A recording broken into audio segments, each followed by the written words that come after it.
Johnson, and this is Focus on Liberia. Hit it! From Cape Mount to Cape Palmer, Mount Nimba to Atlantic Ocean, Obomi Hills to Pocondre, to educate, elevate, and promote.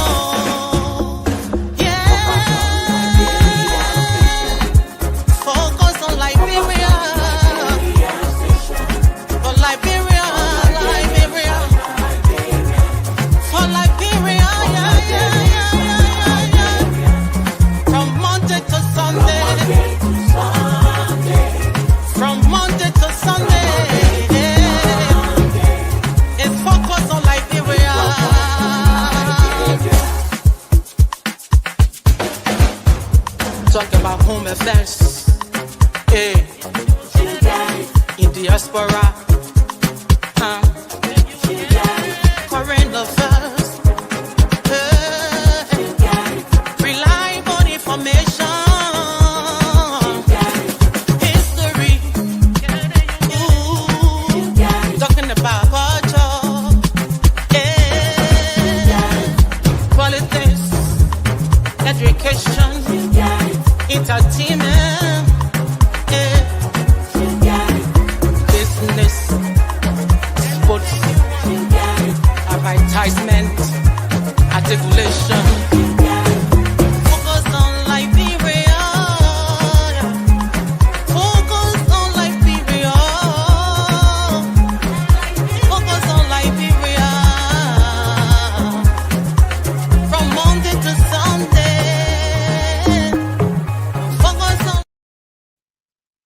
Hello, ladies and gentlemen, and welcome to Focus on Liberia. This is Focus on Liberia, FOL on Kear Radio. My name is Dennis Jai, and we are broadcasting from Atlanta and also simultaneously broadcasting from Kear Radio FM 95.9 in Monrovia. Today, we're going to be discussing a very important topic, something that I call the political mindset of Liberians, or how do we approach politics. And I'm going to catch James by surprise because this is my new idea. And I'm going to be using words, some of them that I think, the way I think this is highly, highly opinionated. And so be ready. We're going to talk about, the way we approach politics. And I believe that's the mindset. And I call it reactive versus proactive engagement. I want us to talk about that. And also we'll be talking about focusing on the who instead of the what in our political discourses. Let me welcome our producer at Kear Radio, James T. Wakwe. James, welcome to the show. Thank you so kindly. And I'd like to say good evening to our listeners out there, those following online and the radio. I'd like to say good evening to you and welcome to the program. I look forward to a very interesting conversation this evening. Thank you. We want to welcome all our viewers from across the globe. If you have not already done so, please share the show, invite someone, and let's talk Liberia. James, first of all, I want us to start by you giving me a rundown of things that are happening there. I know the president is in France. There were some blind, visually impaired people protesting in Monrovia in the house. I think one of the things that came up, one guy walked out, I forgot his name, that he said every time they bring in banning same-sex marriages or enacting laws to ban it, people don't put it on the floor. So he's wondering all kinds of things happening in Monrovia. Just briefly, as far as we can remember, what's going on in Liberia today? News, if you don't mind, you can share. Yeah, so there are several things going on. There's always some kind of news during the week. There's always something to talk about, and most of those things, Liberians try to analyze them based on the context, from which they understand it. But recently, the first thing I would like to highlight or talk about is the issue of the changes in government. The Yeah. president, as you may be aware, the president made some changes in government, and that sparked out some reactions from um, opposition figures, in position, non-position.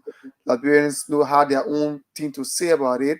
Some people believe that the president action is in line with his agenda, while others believe that the president is being unfair in terms of replacing or relieving people of their position, considering the fact that they believe that others are doing worse than the people he has replaced, but yet they cannot be touched, or they are yet to be touched. And people believe that these suspensions, dismissals or changes do not directly impact the lives of Liberians, because they believe the people who have been, some of them who have been dismissed, either have gone against the government, agreement or some kind of discussion. So because of that disagreement, the president decided to let him go. For example, the Wilmot Pay. People believe that his dismissal or his replacement at the Ministry of Mines and Energy is a shock and very surprising to everybody, considering how he has been working to transform the mining sector of Liberia, and how he has transformed the ministry itself, that particular place that hosts the Ministry of Mines and Energy, how he has turned that place into a beautiful compound and thing. Yeah, so most of that, the president has traveled to France, as you mentioned. He met with the French president, Emmanuel Macron, and there have been several things coming up. And you are aware also that Liberia has been appointed or selected to serve on the United Nations Sanction Committee. Yes, and then also the American government announced, I think, extension of Liberia's visa, I think up to 3 years. Yeah, so there are a couple of things happening. These are Mm. diplomatic achievements of the government, while there are other things that Liberians are complaining about, the prices of goods and services, the issue about the economy, corruption, government official or party officials not getting job, employment, youth unemployment specifically, and you name it. But these are just few things that Okay. have been making waves across the public, glare in Liberia.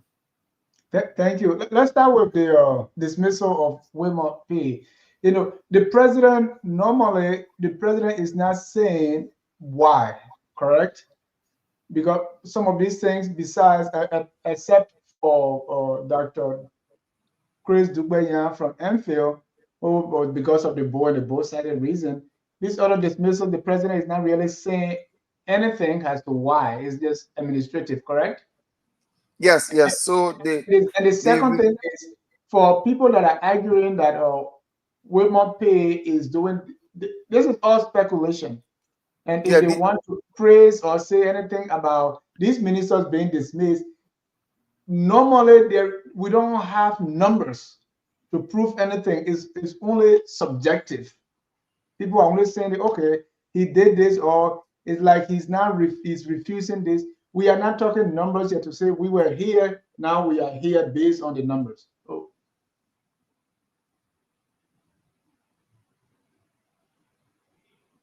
yeah. So I can come in, right?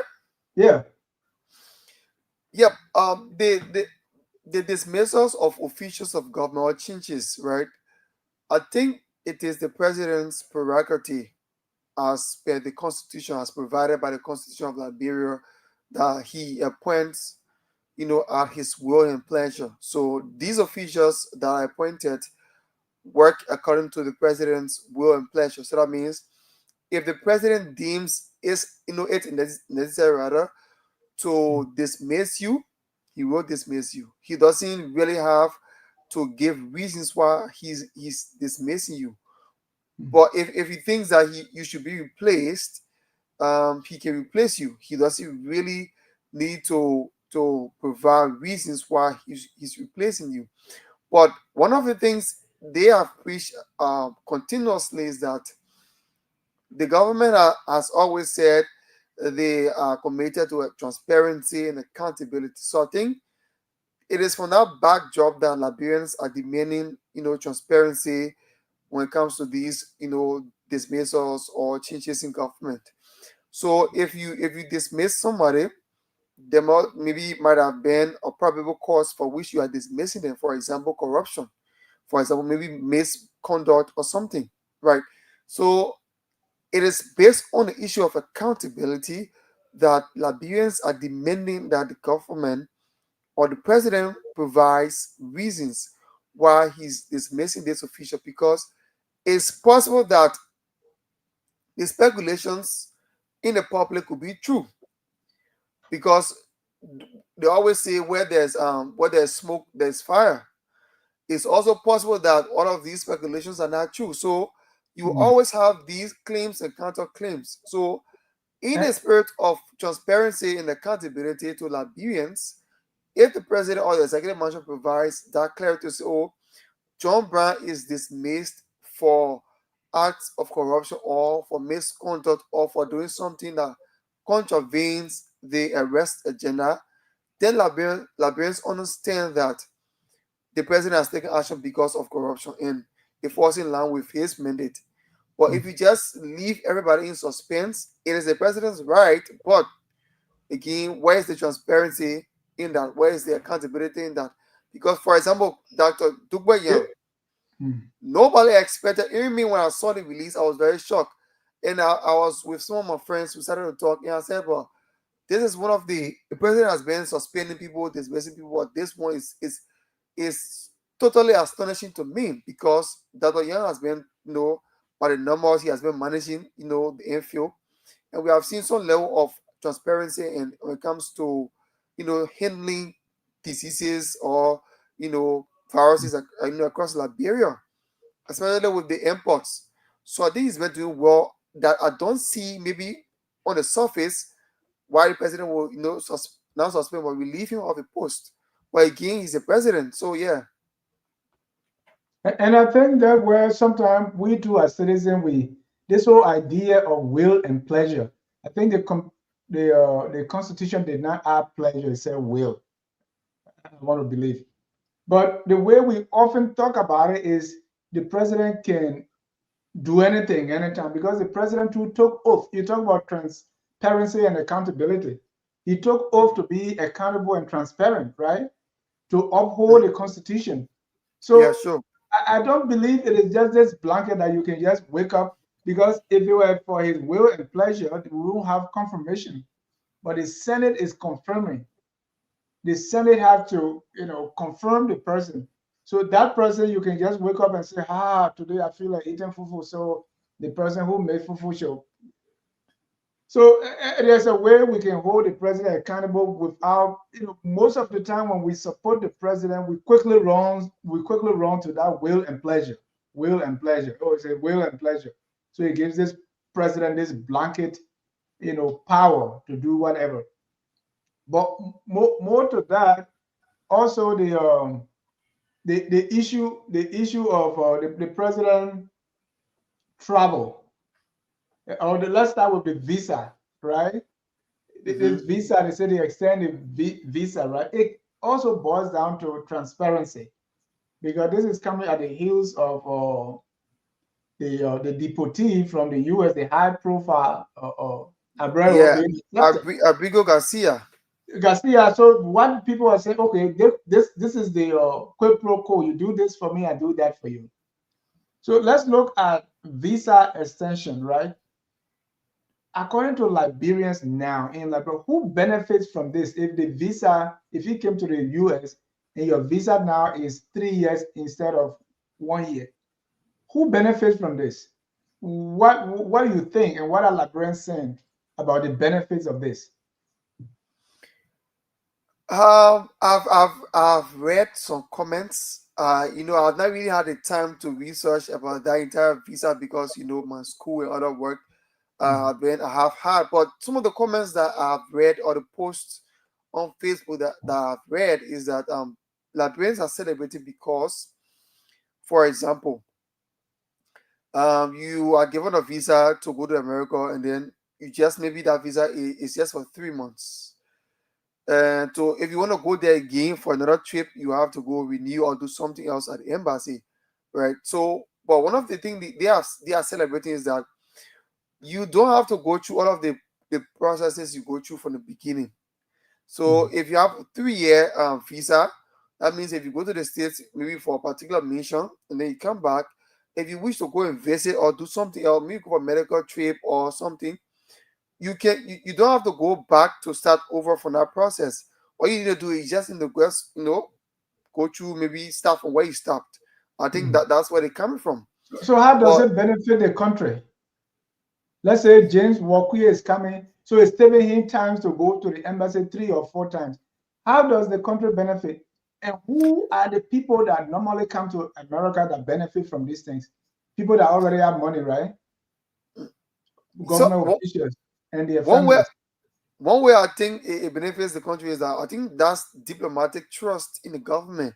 Because if, for example, you never had an opportunity before with America, and Mhm. then now they are extending that for you, it shows that maybe your ties or your relationship with America is becoming stronger by the day.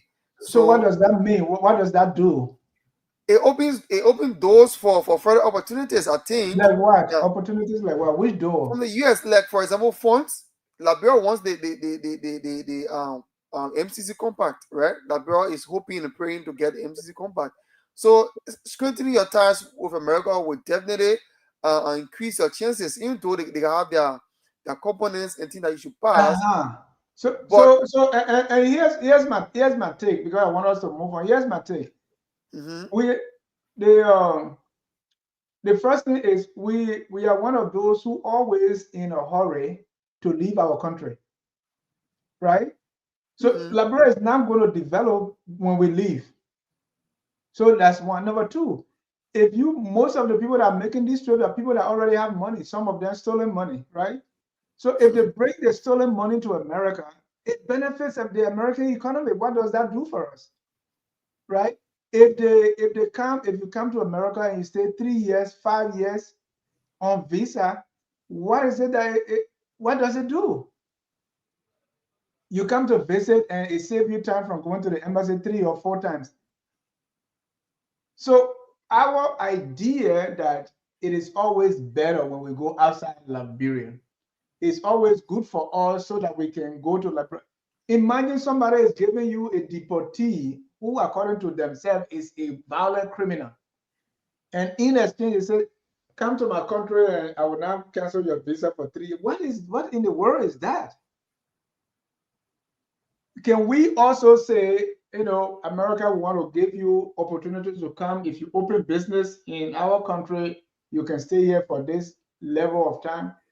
The things that we get so excited about, sometimes I wonder what really they are. The same people that are coming, most of the time, is not the ordinary Joe Blow. It's not the ordinary student from LU or from AMEU. It's still the same big shot. but So but I'm sure that they have categories of maybe visa approval or whatever they have there. And and you bring never us know, when the John Brown from AMU or University of Liberia will have opportunity to travel, and they might want to and go what back do you there call that? Why do after you that call that time. opportunity? But it's an opportunity. In You want to go to Why? other poor countries, it's an opportunity. Is If it an somebody wants to come to opportunity to go? Liberia, Uh-huh. when I say Is it an opportunity, for example, they opportunity for have American to go to Liberia as well? when I say opportunity, I mean they have programs you can That's what attend. I'm saying. So, for example, Is the it also an fellowships. opportunity if a white man leaves America and go to Liberia? A So it settlement. depends. It depends on the person mission, right? Ah, It depends on the person mission. And besides that, if I think maybe you're trying to say that Liberia should focus more on developing the country, or Liberians should focus on developing Liberia instead of leaving to go to America, right? Yes, you are right. But such a time, such a condition, you can use that means to go and get education and come back and develop your country. So so until get Liberia can so, get so on that path, mhm. right with America, we will continue to do it. So it's not only unique to Liberia, it's also unique to other African countries. And probably that is our problem because we are not focusing in developing our education so we can go to school in Liberia. We always want to leave. We always want to, it's an opportunity. In fact, people spend hours and days fasting and praying so that they can go to America no matter for what, even if they are taking you as a slave, and that's the mentality our government continue to nurture. But I want us to move on. If that visa extension, it does not change the visa interview process. It does not change the fee, the visa fee. Immigration is a business by the United States. To come here, the fees go higher and higher and higher. And the person say, come and make business in my country. Bring your money and buy stuff in my country. And this is something to be good. Anyway, that's where we are at this time. Uh, the president is visiting France. What's happening there? Any update as to what is mentioned and what is obtaining in France? Yeah, so let me just read this press statement from the executive mansion, which was issued I think few hours ago. Let me just read a few paragraphs quickly. Okay. So it says President Bouaka meets French President Emmanuel Macron. Discussion focus on UN Security Council bilateral cooperation and development initiatives. Paris, France, President Joseph Yima Bouaka today held a bilateral meeting with His Excellency Emmanuel Macron, President of the French Republic, at the I think LC Palace in Paris. The meeting focused on strengthening Liberia's France relations, Mhm. deepening cooperation in key development areas, and advancing Liberia's international aspirations. During the talks, President Barker highlighted Liberia's historic role as Africa's oldest republic and one of the four regional signatories to the United Nations Charter. He noted that despite this legacy, Liberia is only one of the four countries that has never served a full term on the UN Security Council, making it current weighing on the non-permanent seat both symbolic and strategic. The Liberian leader called on President Macron to champion Liberia's nomination as chair and co-chair for four sanctions committees when the discussion moved to the P5 level. President Barker also renewed Liberia's focus on inclusive growth, highlighting initiatives that empower women and persons with disabilities. Both sides recognize the importance of translating these discussions into action through technical cooperation and follow-up mechanisms agreed upon during the visit. In a gesture of friendship, President Barker extended an invitation to President Macron for, for a state rather visit to Liberia, an invitation the French leader warmly accepted. Both presidents instructed their respective Ministry of Foreign Affairs to work out the modalities and timelines for the visit. President Barker expressed appreciation to President Macron and the people of France for their friendship and partnership toward Liberia's progress and transformation. So that's the Thank you. update from France. Thank you. And I wondered also, we are also aware of the activity of the French in Africa, right? Mhm. Cameroon, for instance, where a 92-year-old Paul Biya has just won the eighth term. Paul Biya is not even aware where he is now, where he's being the puppet of France. So the only way, and we see the same thing in La Cote d'Ivoire, where Alassane Ouattara won a fourth term. And all these people, Ivory Coast and Cameroon are the two now the country that the French are hanging on, right? Mhm. So France wants to get resources from Africa. It's not the other way around. So in order to get the resources, you must have a puppet president who will agree to sign these things with you for almost infinity, indefinitely, right? Mhm. So their interest is always, so I mean, imagine France are free, and you have these country paying France, a country that produces nothing. And I'm not trying to be your anti, but that's France operation in Africa. So when the French were, expelled from Burkina Faso, Mali, Niger, these countries, right? What happens? So instead of buying something 10 cents that the people were selling to them, 10 cents, I'm just giving an example, the people could now sell it $10. So what I mean is not in our interest for the French influence. We can say, yes, like, bro, we need this, we need that. But if we do not develop our own and we think that these gifts, and they always call it strengthen bilateral ties, why do Liberals always feel that these people must give us something and that's what we need? What do we feel that way? I think it's a system that has been built, over the time. And I too strongly disagree with some of these policies or the way our leaders, just carry themselves to the Europeans and Americans, because no matter what we do, we have what it takes to develop our own country. We do not necessarily need these people, but because I know we mismanage our own resources, we have to go begging for grants, for support from these countries, and it is really really disheartening because everybody will seek their own interest. Yeah, The French government will not seek Liberia's interest over the French people interest. never. Just how Liberians or the Liberian government will be seeking Liberia's interest, that's how they will be seeking their own interest too. So if they are giving you something, or they are giving you any maybe free money or something, some kind of company grant or something coming here, they will definitely want something in return.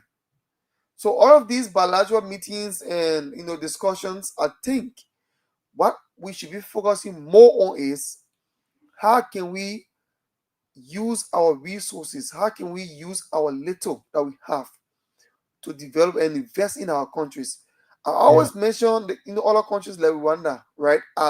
I've admired them so much to the extent, I've followed their trend of events at some point, because he doesn't believe really in whatever the Americans, the Europeans do. He believes in developing, helping his country, his people. yeah, No matter what happens or whatever they may say about him, he has always put Rwanda first. That's why you see the country educational system. Liberians are running there now to gain education. Other countries now, citizens from other countries are now running there to to do other things then apart from education. They are empowering not only the citizens but women particularly. I think in the parliament they have certain percentage allotted to women specifically. yeah, So these are developments that we need to look at, we can learn from. Even if you look at Kenya, they are making some progress as well. So Africa. So even though Africa is being controlled by France, but they too Africa is doing well. Look at our roads, road connectivity. The last time my friend visited Africa and he came back, he said, look, the way the people lay out their country, he felt so ashamed of our country, Liberia, because the roads, they have good road connectivity there. There yeah, where they hosted even the AFCON recently. So we can learn from these countries around us. Even Sierra Leone trying to do something, at least they're trying to do something better now. Even though I don't think they are better than Liberia, but by some extent, the news we are seeing, and some of the developments there, I think it's welcoming. But yeah. The in the on the electricity, over, yeah, go ahead. no, I said the electricity is more stable than ours.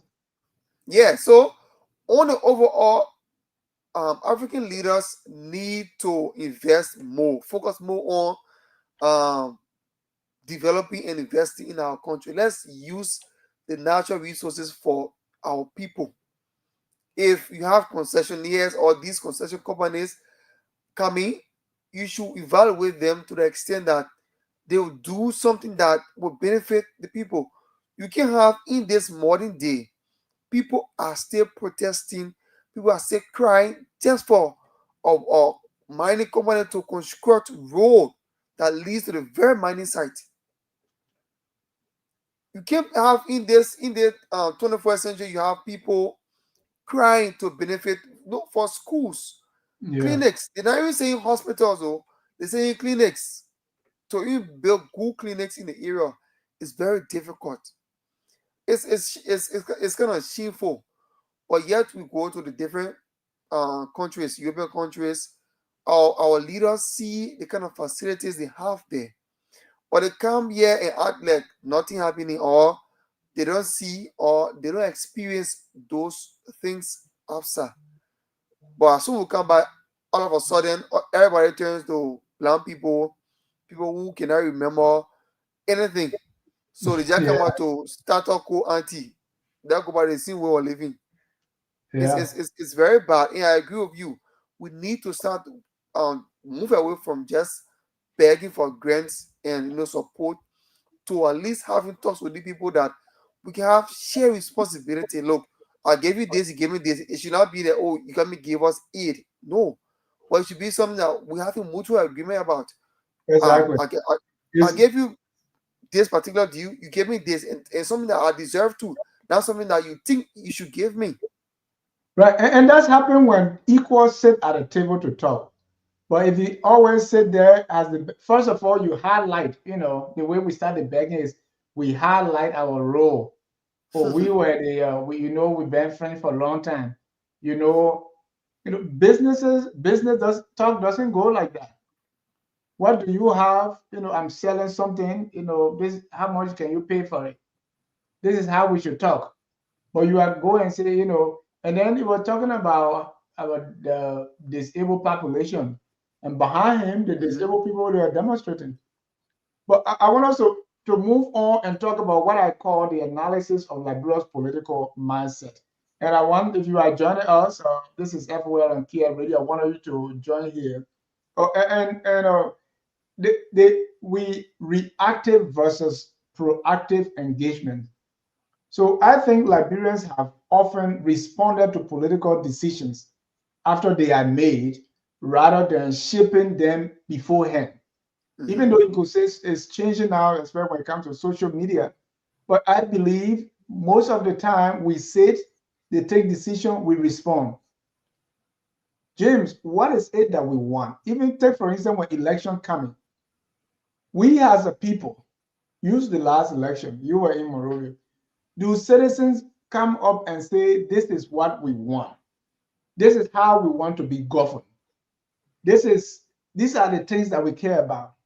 Let's say, let's throw things out. Actual policy. Let's say decentralization. We care about that. We care about the school system and all girls' education. Do we come up to list what we want so that politicians now who want our vote say, okay, what you want, I will give it to you, you will elect me. Rather, we have politicians coming to us with a bucket list of what they will do for us when we elect them, right? Mhm. So they tell us, this is what I would do, this is what I would do. What are some of the issues we care about that we want to see who is an embodiment of the things that we want? Who can, because if we first know the issues, right, and we highlight the things we want, and then we find somebody. So I think, and I want to get your thoughts, and I'm just using one instance, why I think that most of the time we are reactive instead of being proactive. During election, are we the one listing those issues that we care about so that when we find somebody who can deliver and then that's the person we vote for? Are we waiting for President Boakai to dismiss somebody before we react? Or are we telling President Boakai what to do? Because we are the people that he depends on. Are we shaping the conversation? Are we driving the things that the government should care about and prioritize? Or are we waiting for the government to do something and then we react? Your thoughts?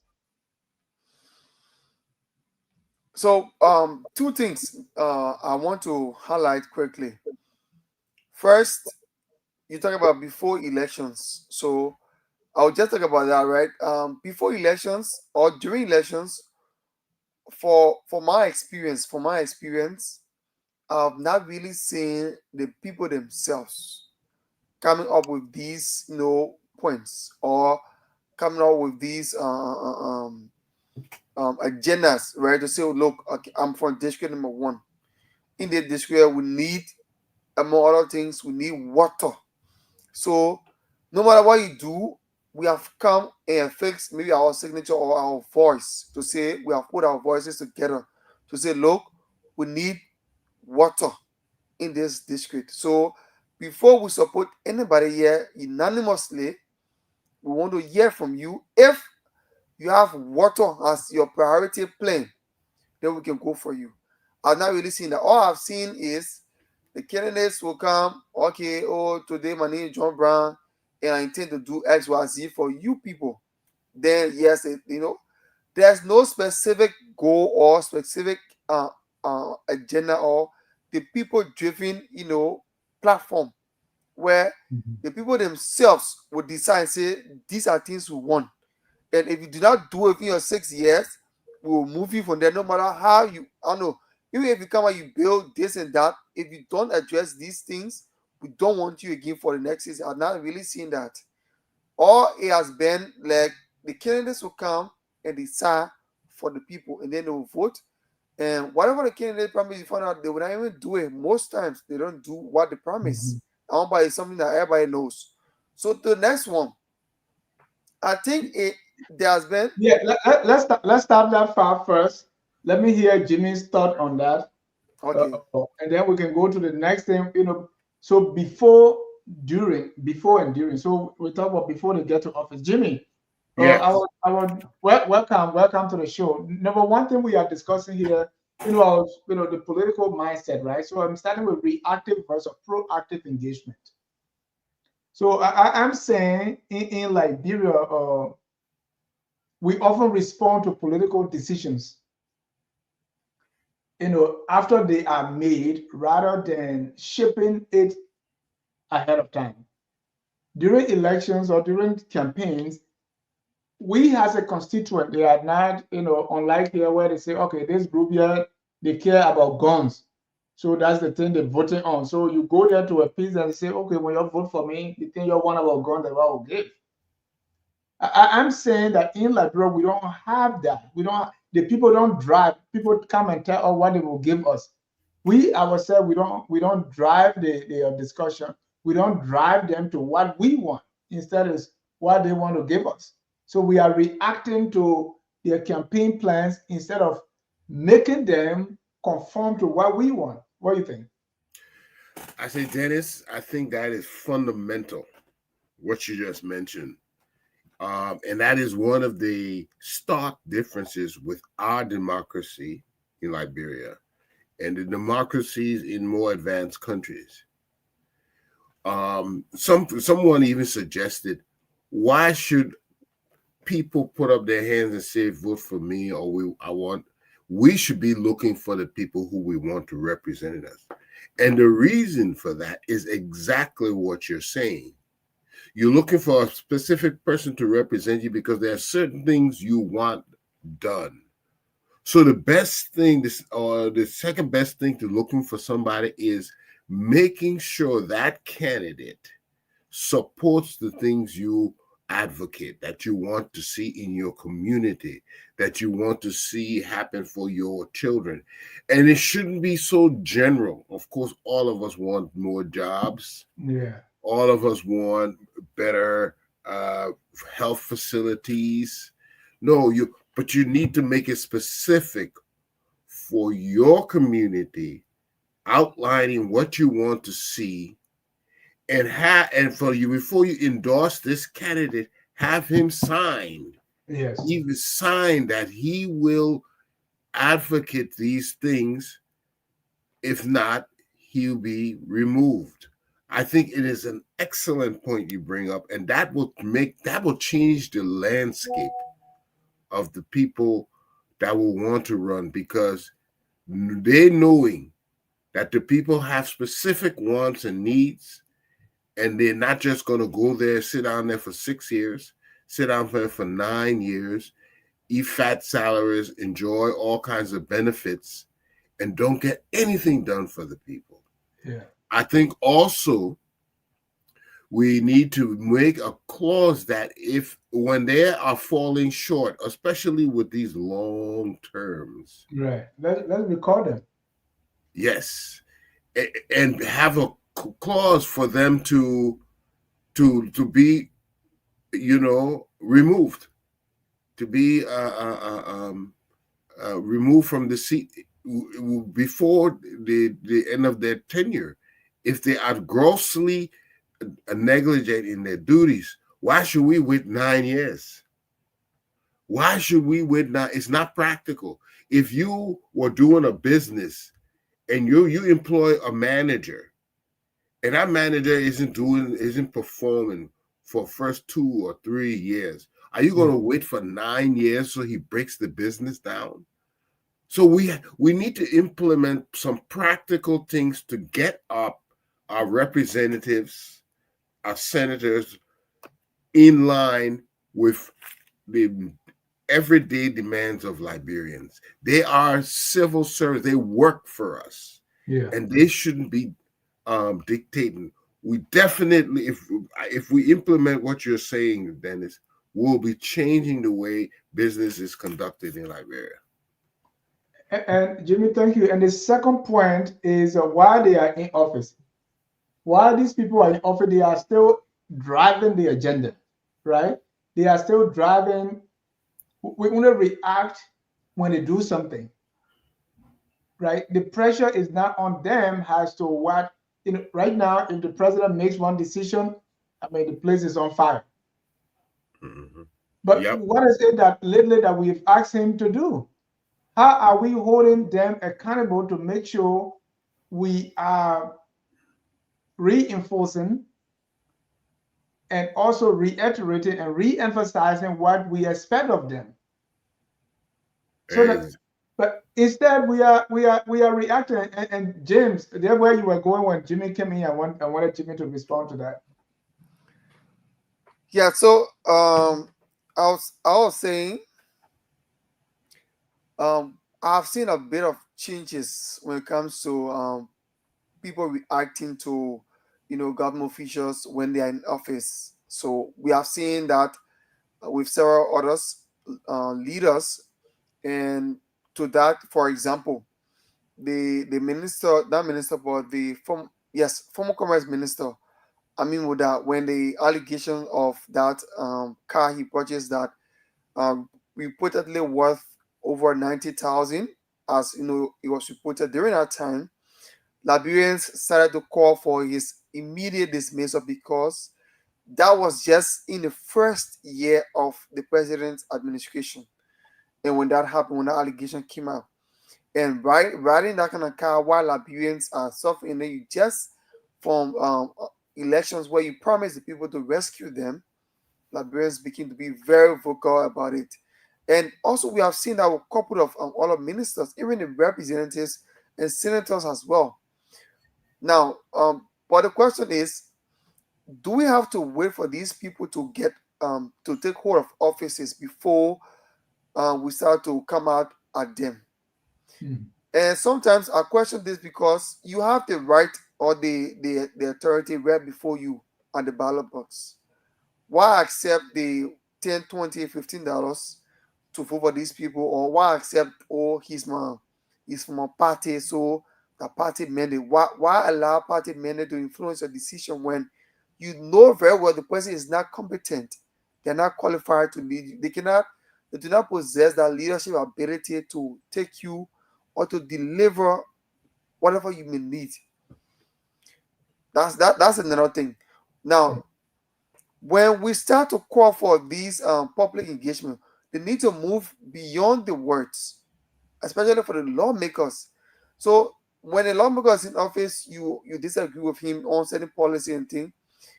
I think when they need to start petitioning, they I think the law provides that one. I think that when you have, I think it's about 10,000 signatures or something from the district and submit it, then there's a procedure that that particular lawmaker can be impeached or removed from office. So we need to start making use of these laws because if we do not do them, we just talk on Facebook. The lawmakers, in fact, what the people are doing now, they're having their propagandists all around. So as soon as we have any um, report on them, the guys will be all on social media cussing, Right. saying all sort of things to debunk whatever you say, whether it's true or not, they don't care. But they are being paid maybe little or nothing just to do whatever they are doing. So we need to move beyond just the social media post or the radio talk show and thing to move to that capital building, like petition lawmakers and say we do not agree or we do not want this person as our representative because we believe that he's not a representative, even though we voted him, but his actions contradict why we voted him. So we no longer have confidence in him. But if we continue to just sit and talk and talk and talk, mind you, I know somebody will say, but they are the same lawmakers, not doing happy. Yes, not doing happy, but there is a citizen action that is sending a message to people out there that Liberians are tired in that particular county or in that particular district. And it shows that people need to wake up. So when you just talk, people are used to talking, everybody used to talking, you can talk. And in Yeah. fact, this are in Liberia now. As soon as you talk, things can only go for 1 week. After 1 week, there's another topic. So it dies down. So Thank you, you. you don't, yeah. Jimmy, James hit, two of you are Jimmy, so I maybe get confused. Yeah. Yeah, he hit a very important point, the civic engagement, right? Because I was going to also talk about why do we think this is happening, and we can get to that because we have had this centralized government for so long, where power is just concentrated in Monrovia in the hand of few elites. But I'm saying we're saying before someone gets into office, we should tell them what we want. So now while they are in office, how can we be proactive? For instance, if you build that civic pressure, right? Because the issues that you wanted before the president was appointed or elected, you can build up on those issues. So civic engagement is very important. That those issues can be highlighted before they become problems, right? If we were talking about the former commerce minister, people reacted to the issue when it came up. But how did we build pressure around people that were already there's a ceiling for the cars that need to be bought, I think 45,000. So how are we keeping the government uh, feet to the fire, and how are we engaging? How are we having civic discussion on these things before they become problems? So, what are some of the ways we can become proactive when people are in office instead of being reactive, Jimmy? You know, Dennis, the commerce minister incident is a glaring example that our systems don't work. For instance, the purchasing of vehicles should be done through whom? GSA, right? Nobody else is supposed to be charged with the function of purchasing vehicles. GSA knows how much they have allocated for the purchase of vehicles, and they follow the rules. They follow those ground rules in ordering. How was it possible for the commerce ministry to order his vehicle outside GSA? That shouldn't have been allowed. It just shows that the guardrails we put in to guide our transactions to protect us from doing the wrong thing have not been working. How was that overridden? I don't think he should have resigned for something like that, because to me that's a system failure. Yeah. You know, So, but Or how that is can we as citizens be proactive to prevent these system failure or to highlight them before they happen? sometimes it'll be difficult because they happen real time. Mhm. So when it happens like that, an investigation should be carried out immediately. Say, but wait a minute, why didn't this purchase go through GSA? And that is the cloudy part of that whole thing. They never give a reason why LRA was able to allot directly, if I'm not mistaken with this case, right? James, keep me honest here. LRA was able to allot directly funds for this thing that car to be ordered. It should not happen. Right. So immediately, an investigation should have stopped it. Whatever the car, wherever it is, should have been seized, resold, or whatever decision they really make. But we should have been able to read the government itself, not even the citizens, but the government itself should have been able to react to it and correct that mistake immediately. It should have gone down to the level of how that the population had to react, unless this is blatant, deliberate corruption by officials of government. Then that the public needs to react. But if they made a mistake, if the wrong thing was done, it should have been just corrected immediately. That's what should have happened. Thank you. And I will come back so we can talk about why these things happen, why they happen, how we can correct them. But before, another thing that is closely tied with the reactive versus proactive engagement is what I refer to as the who instead of the what, right? So take for instance, Jim, I'm coming to you again. When elections are coming around, what do we talk about? We talk about, so it is a personality driven politics, right? We have the personality driven. So we talk about, oh, is it Mr. Comey? Is it Wia? Is it Bwakai? Is it Gonglo? Is it, personality? We talk about who. So it's like we find the person instead of talking about the what. What is it that we want? What are the things we care about? What are the issues? What are those things that has a people? What are they? What are the things that can move the country forward? So if we find those things and we have them caught in our hands, then but before we look for the person who it fits, let's say we saw the gown already, and then we look for the person who it fits. But what is happening is we have the person before we want to find the what. Am I making sense here? We saw the clothes before we look. We first find the person before we look for the kind of thing that will fit them. So if the person short now will face short gown. If the person tall will face tall gown. So our issues are now fluid. But if the issues that we care about is it decentralization, is it the economy, somebody who will do X, what is it? These are the things that are going to move the country forward. We need for commerce, we need a railroad. These are the things that we need. Girls' education, K to 12, all the things that we prioritize. And as Jimmy said earlier, to be very specific as to the specific things we want that's going to drive economic growth.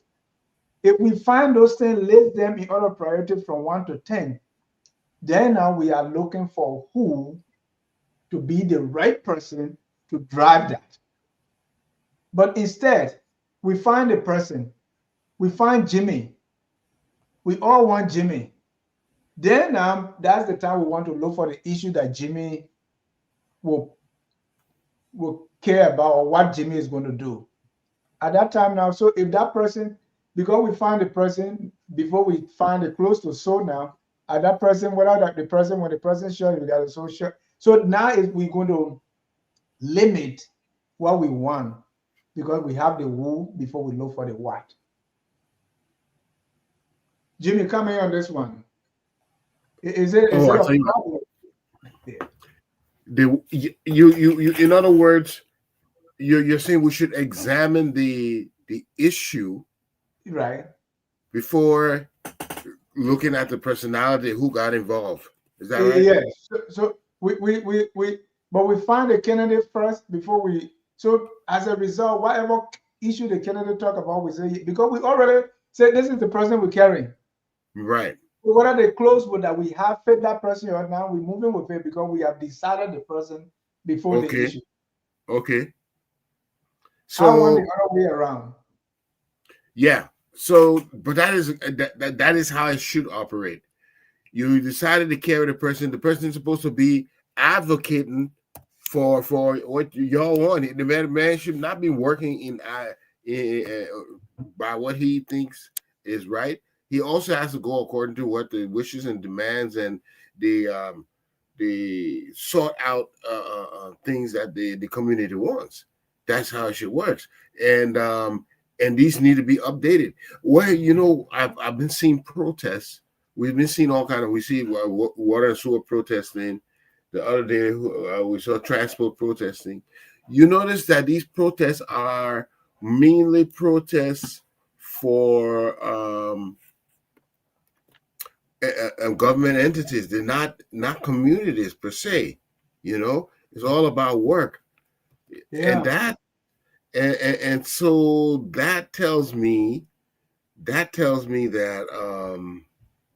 we're not doing where we haven't gone to the local level that we need to go.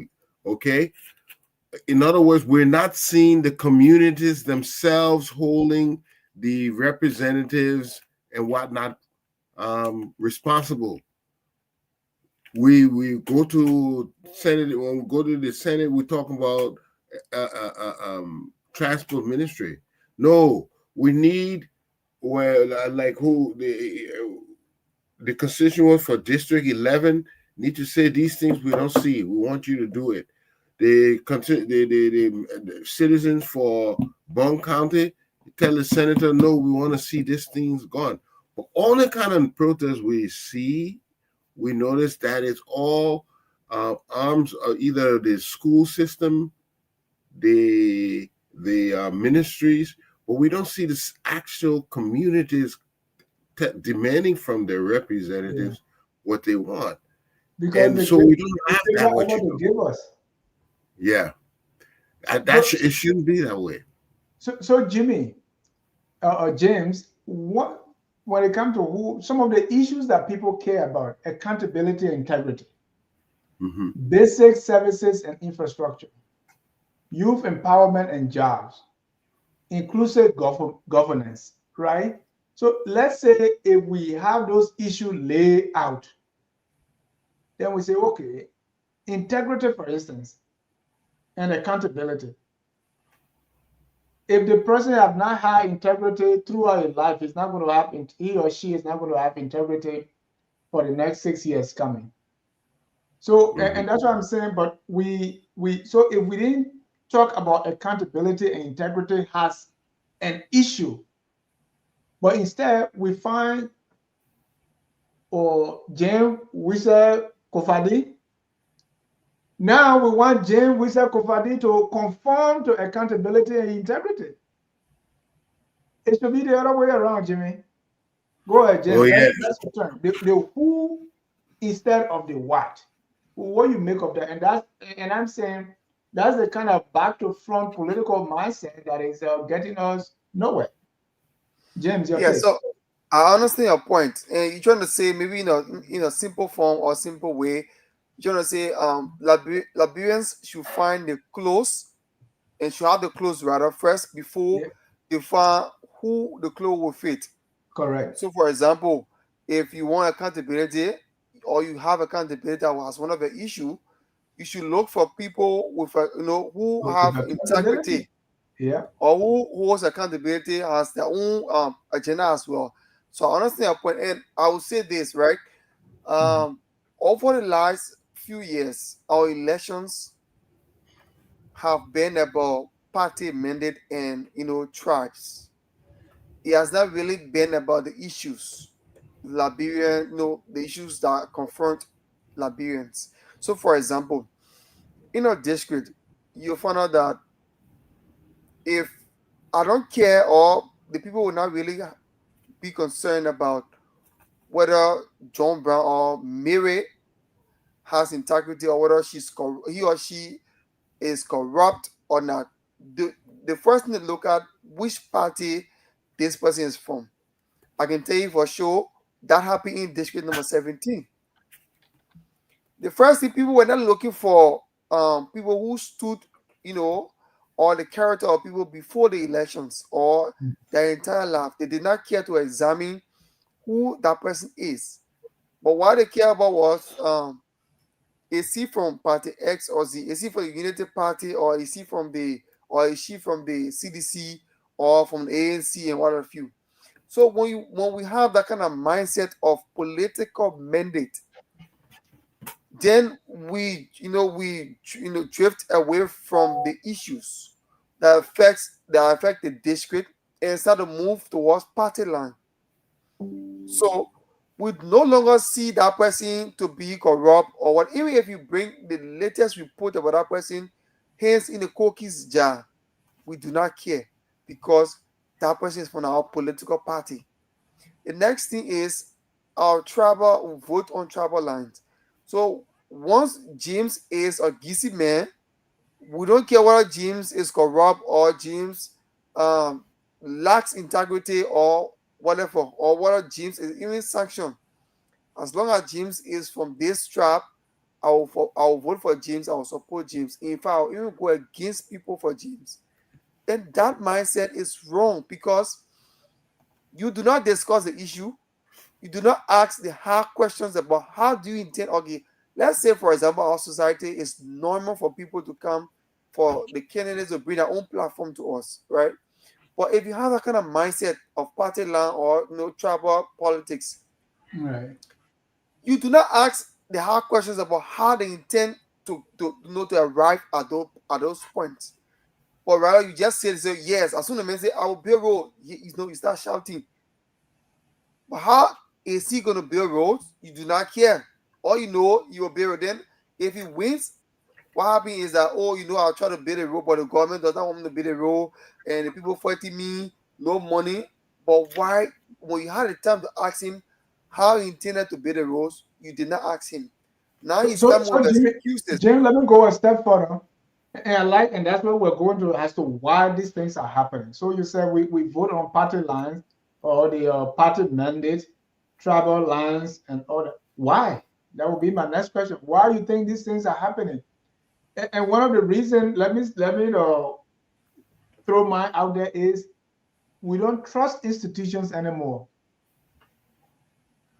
So the person because if we have our judicial system, we have courts, we have schools, we have churches, and there is no faith in those things. So the next thing we go to will be pride. That because you want that tribal pride. So even though the president is not giving it to you, but you want to stay in our tribe. So tell me, in your view, why these things happening? Why people would do that no matter what, and nothing else matters? I think politicians play on the, I think, how the gullibility of our people, or how gullible our society, um how gullible our society is. We have a lot of people who are not educated. That's the first thing in the rural area. A lot of our mothers, our fathers are not really educated to that extent. So they'll just take whatever that their son, who is maybe perhaps educated to some extent, they will just take whatever he says, to them. So, for Mhm. example, if I'm from Lofa, and then I maybe came to Monrovia, got some education, went back to the village. Whatever I tell my parents or my people, that they will listen to me because they believe I'm the bookman in the family.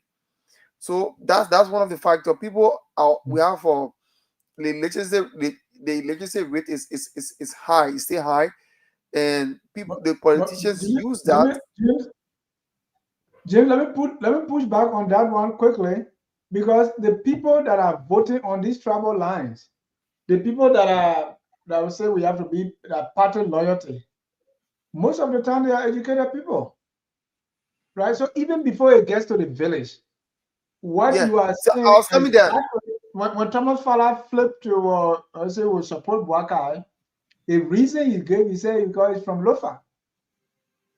You know, this man Yeah. is educated, he even has a university. Yeah. So the other reason I was coming to that point, right? The Okay. reason people do that is because of interest. So it's because of what they can get. Most of these people you see supporting, even they are educated, they know the right from wrong, but they will still support corrupt or candidate that don't mean well for Liberia. It's because of what they can get. So if let's use the Tomo Father case as you mentioned. Tomo Father, whole of Father constant, knows exactly what he wants from the Unity Party.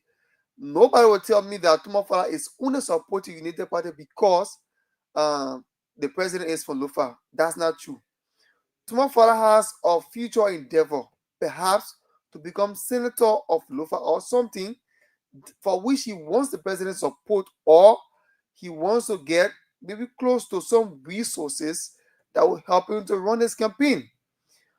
I don't want to believe that Tumafala is just supporting the government because he thinks the government, uh, the president is from Lufa. That's not true. Secondly, people support, uh, educated people support these people based on what they can get, position, government, negotiation, in the background. If we saw that during the elections recently, all of these political parties that formed the alliance to bring the Unity Party to power now, they had agreement of certain ministries and agencies, and that is clearly stated by them. You don't need to go anywhere to even know that, because at some point in time, if they do not get those ministries and agencies, what they do is you start getting complaint that, oh, the party is not doing, they're not going by the agreement. So they sign these agreements at the detriment of Liberians. So they go back to their partisans and supporters and say, oh, look, we think this person is best suited because of XYZ, not knowing there's something on their sleeves, for which they are pushing that agenda.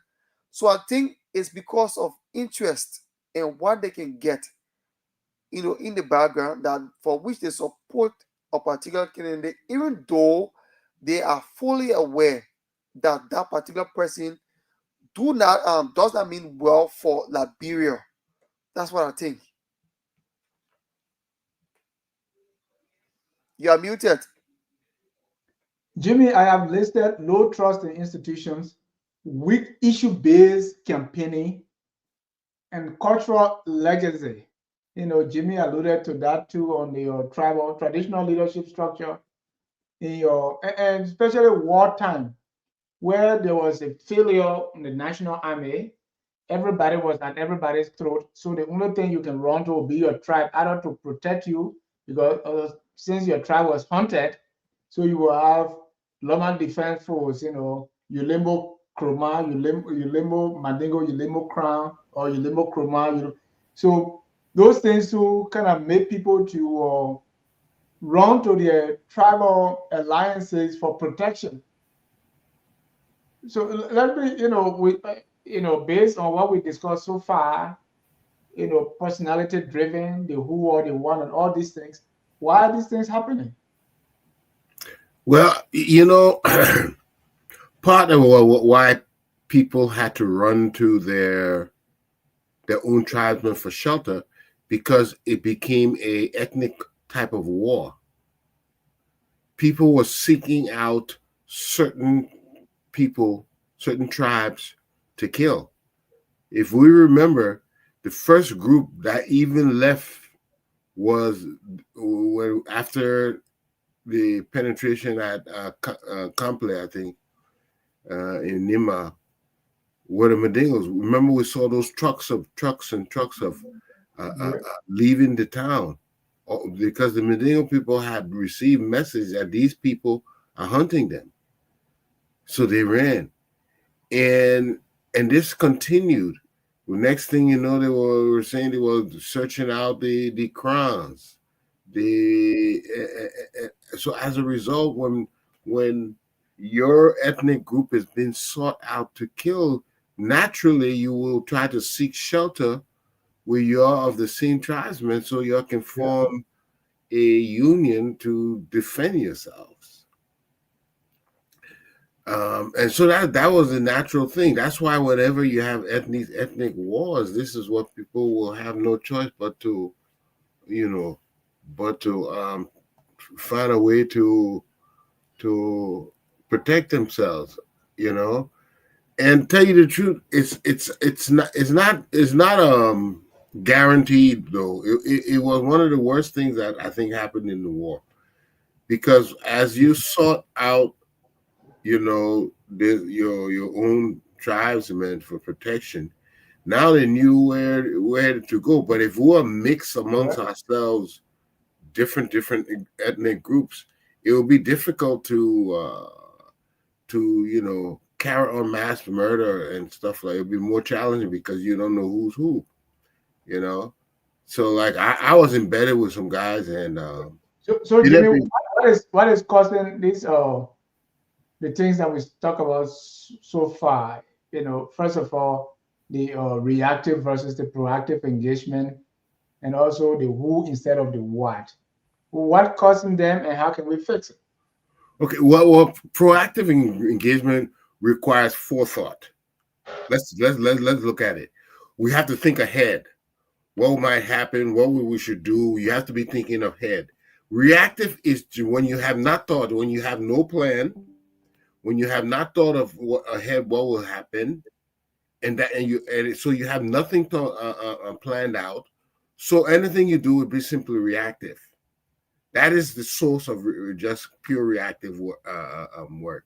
So what we have to do, like you correctly said, is to plan better, make for provisions for the what ifs, and what we will do when that what if occurs. That is how we will prevent ourselves from being reactive instead of proactive.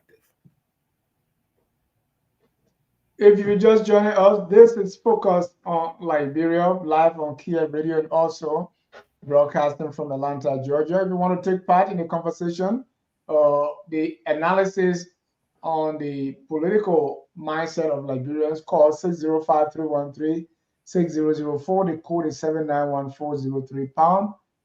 If you are in Liberia, call the local numbers on the screen: 777-959-959. That is 0777-959-959, or 088-1871-670. 088-187-1670. James, if you are through, please announce for us. Okay, 07779599590, 07779599590, 08818716770, 08818716770, 07779599590, 07779599590, 08818716770, 07779599590, 07779599590 are the numbers to call, and let's hear from you on the program Focus on Liberia. This is Kear Radio 95.9, and we are discussing politics in Liberia and other issues. So let's hear from you. 07779599590, 07779599590, 08818716770. Jim, let's talk about the limited, because most of these things can be corrected, or at least minimized, with civic education. But there is limited civic education, right? mainly from political parties and these pressure groups, we don't take up the time to educate voters. Voters actually lack access to information about their rights and how they can influence policy. During the time I was growing up, when you have the people we know today as the progressive coming up, they were all in the communities teaching people this is what you need. So people were conscientized to here. The civic engagement that we see a lot is to support this party or that party, so to support this personality or that personality. It's just promotional. People want uh, those who can follow them and sing their praises. It is not about educating them on their rights, their responsibilities, and how they can go about to influence policies. Politicians these days, somebody told me they are lazy, but maybe they are not lazy. They don't want this. They don't want people to be so educated or to be informed so that they can continue to blindly follow them. Let me hear your thoughts. Why is civic engagement so limited, and why is it that citizens are not really the priority to give them information about their rights, their responsibilities, and how they can influence policy that is not prioritized? Right now, we're at a level that we just barely get enough to eat in the daytime. Yeah. And so mankind, if you remember the Maslow pyramid, Mhm. one of the first things man um addresses is his physical needs. Yeah, you the know hierarchy of needs. the hierarchy of needs. One is your what they call your physiological needs. That means your food, water, sleep, shelter, air. If you don't have enough food for your mind to start going to your esteem, the other one, your safety needs. Okay, we're talking about grouping around your tribesmen for protection. The other one is a social belonging to a particular group or a party. Then we go to esteem, where you start to get recognition for who you are, and people recognize you and respect you. And then lastly, self actualization. That when you start achieving your full potential, and you're looking at your personal growth and fulfillment. But when we don't have basic survival needs, how can we start thinking on how I would get respect? How can we start thinking on the community? How can we start thinking on realizing my full potential? So because of our impoverished nature, because we so lacking, our minds can't go too far. So we have to, and that's the reason why nowadays, um, they don't have to address all those needs, because a Mhm. lot of people just basically want something to eat. So if And we Jimmy, if people how long is this going to take? to do what, to realize, If we are still at the point of physiological needs yeah. and safety needs, so Mhm. we can't even talk about esteem and self-actualization. So when are we going to get there? That's a good question. The first thing to do is take care of the needs.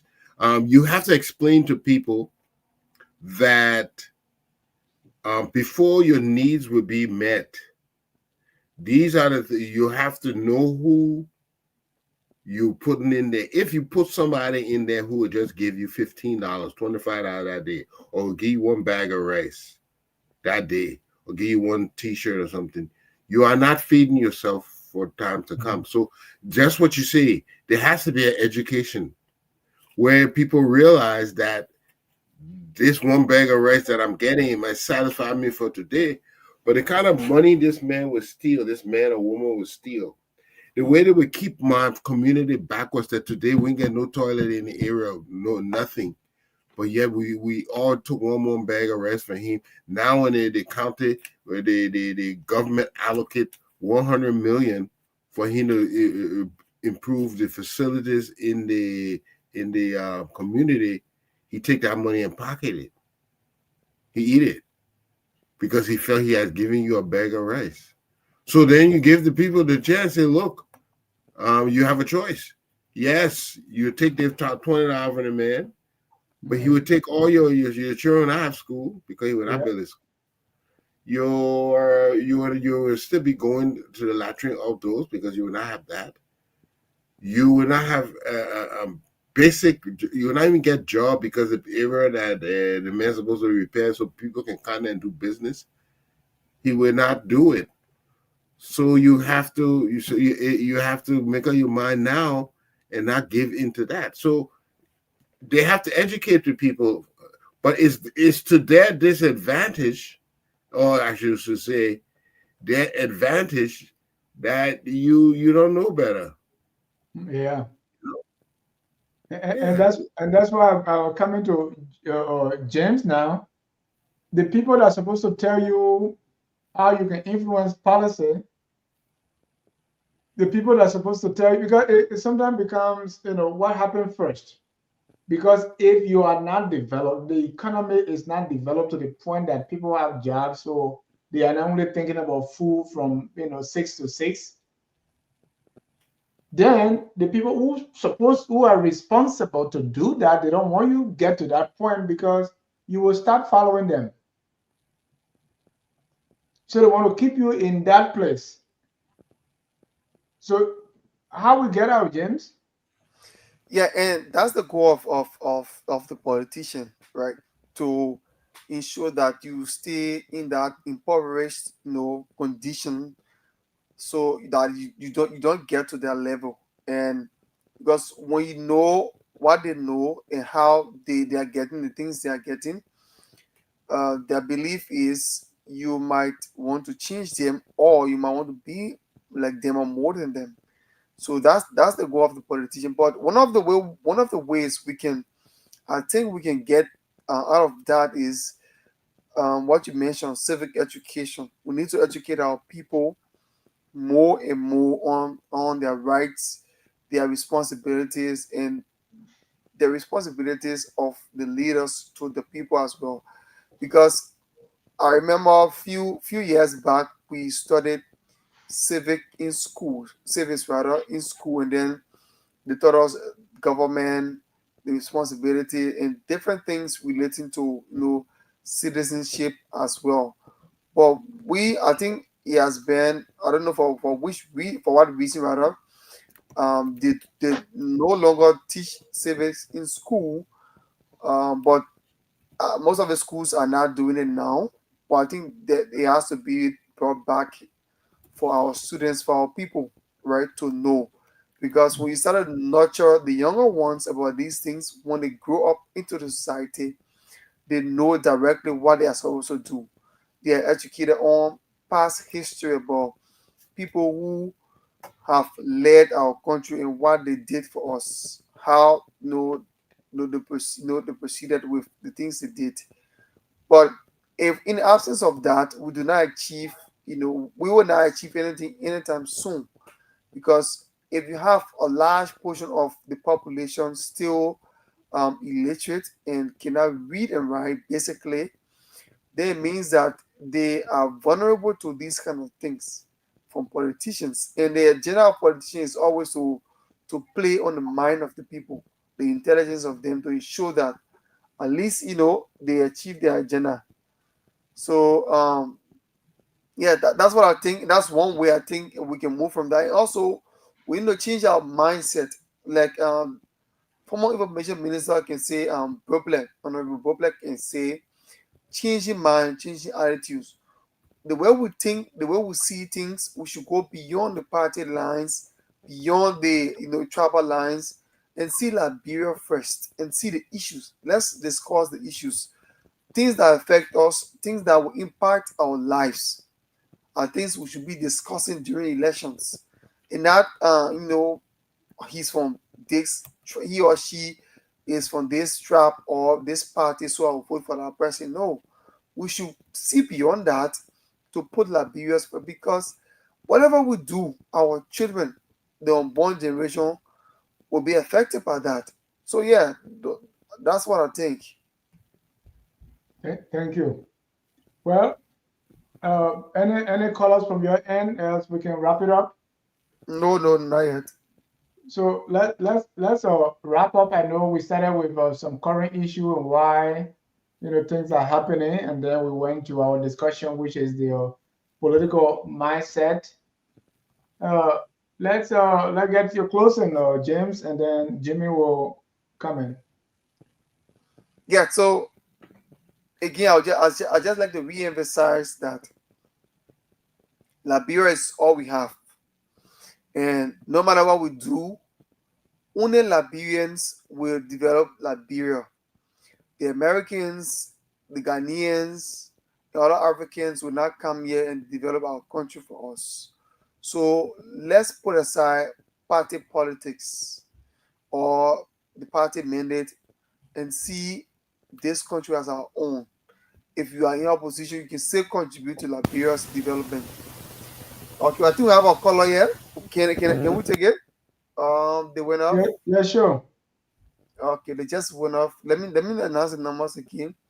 077759959, 077759959, 0881871670, 0881871670 are the numbers to call. Let's hear from you. 077759959, 077759959.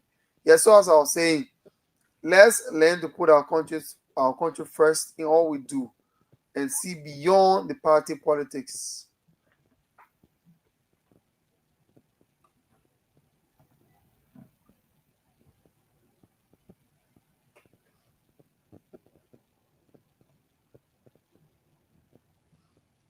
Yeah, Mr. Jai, are you there? Yeah, yes, go ahead, take the color. No, no. I said they went off. They went off. The person Oh, went off okay. the line. Okay, go ahead, Jimmy. You're closing. Yeah. So the problems that we are not strange to us, but how we've been approaching the solution has to change. And it is very necessary. I'd like to conclude. It is very necessary that we tell the person who will represent us, this is what we want you to accomplish in the 6 years if you will go there. And we want to hold you, and you will hold you to it. And if you do not accomplish it, we'll remove you in less than 3 years.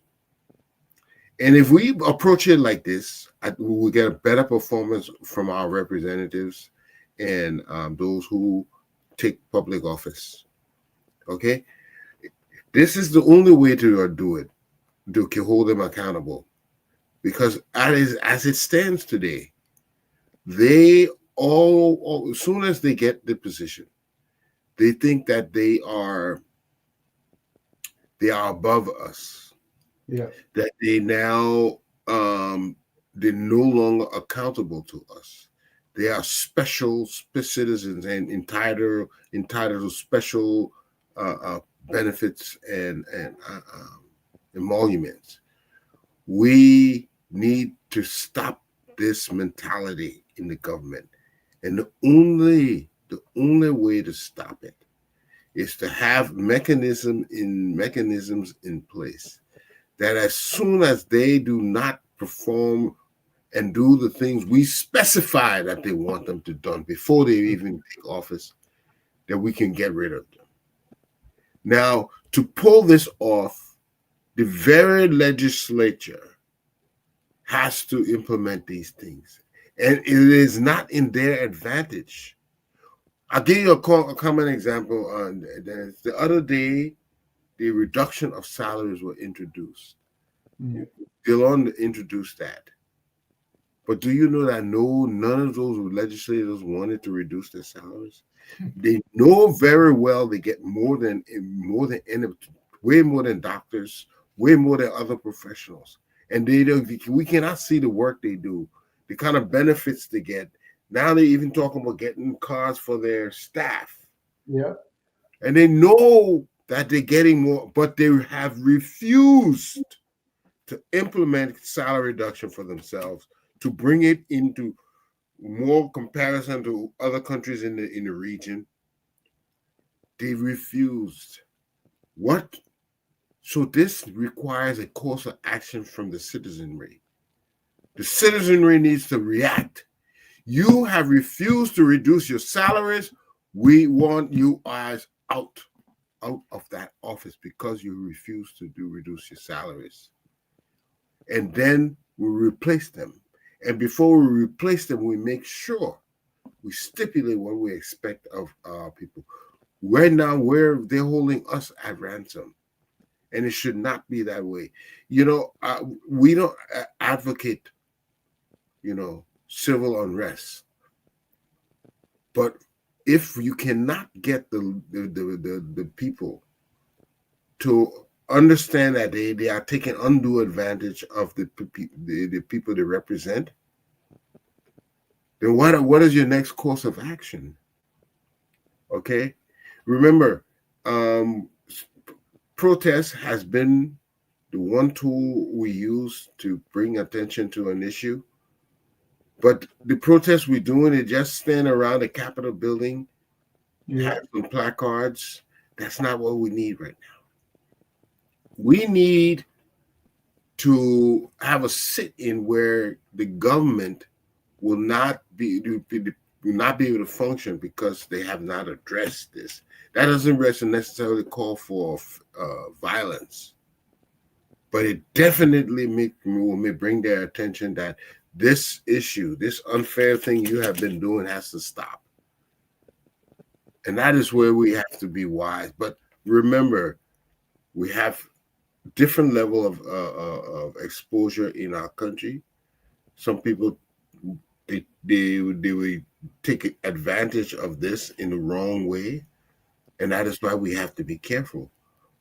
So, but we have to bring our representatives and our leaders to understanding that we employ them, and they are not any special than any other Liberian, and they need to come in conformity with what we need and what we want. So, this education we'll have to do largely by groups, not necessarily politicians, but by interest groups who will go around to the people and educate the people and let them know that these are the things they need. And by exposing these things to the people, hopefully that we will get better decisions at the ballot box when they go in there. Thank you, Jimmy, and thanks. Guys, this person here, quickly, maybe we can ask you saying, welcome, let's hear you. Good evening, Kear Radio. It is so back to one more again. Okay, go ahead. You see, the brother in the studio there, like, he will find the location because we have got people that speak like him before. For me, I'm not a politician. I'm a silent listener. And I saw Todman. I enjoy acting with Todman. I enjoy how he plays his talk. He is a very good speaker. People can learn from him. But let him feel the emotions and smile. When we tell people to demonstrate, because all the concept of government is that we should demonstrate against our people we elected. Although they're laying us down, but we should carry them in a way that will not create situation for ourselves because we love them inside. We saw how Baga Mafia in here. We saw how all the booking here with their politics. So I begin him, let him see a temple that we know he didn't want to us. So tell the people to be sorry, they will be done. but it is done gradually. We should not do it in a way that we should create another problem again. So when we think our brother, the demonstration to go black guy is not enough. Should they turn around or should they barricade the road? Is that what he means? You know? We are not bad. We can't want to talk good. But when we're thinking and making sense. Yeah. Thank you. So my brother, I beg you to understand. You think you are a very good lecturer. You enjoy your lot. You know how to play the words. So I beg you to cool your temper down. People, we can change it with the help of men like you. Men like you, with the help of you. We can change those things around, but we should not go for that. That's all I want to say. Thank you. Okay, Thank you. very Thank you. yeah, Protest is not forced. welcome. Let's hear you. Hello, good evening. Welcome. Your name. Where did you join us from? Well, I'm Peter J. calling from Nukuta. Okay, please go ahead. Okay, thank you. You see, we the native people here,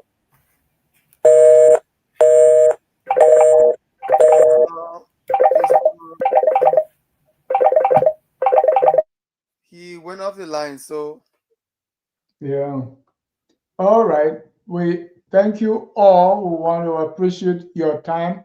At this time, we close our broadcast with our song that says, "We are all Liberians."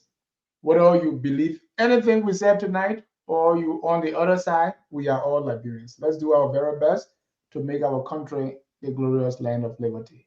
Have a good day, good night, and God bless you. Bye bye. For now, we are all Liberians. We are Liberians.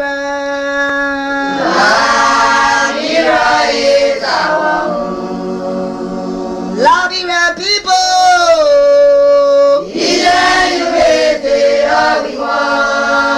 Liberia, oh. Liberia, everyone. Liberia, Liberia.